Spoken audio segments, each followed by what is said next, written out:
Сега ще видим кой татко се играе най-много с своето дете. Дечица, готови, старт! Браво за татко! Кирче, давай! Хайде, Дени, още веднъж! Браво! Чудесно, застанете ето тук!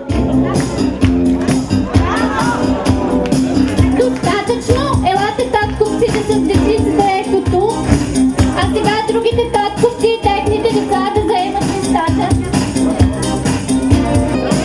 Готови ли сте? Браво! Чудесно! Аплодисменти за татковците! Браво!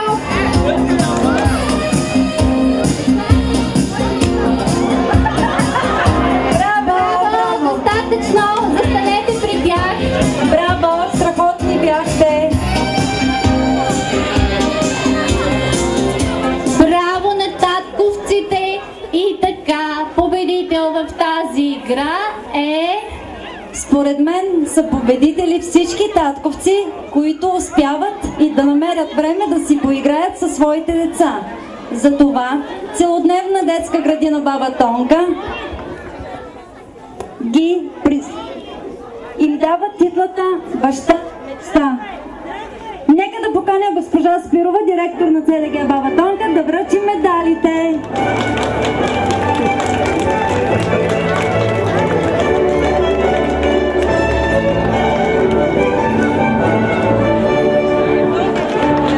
Браво, нека да ги аплодираме!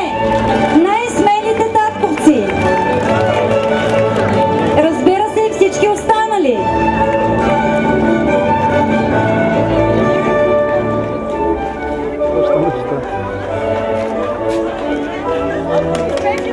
Что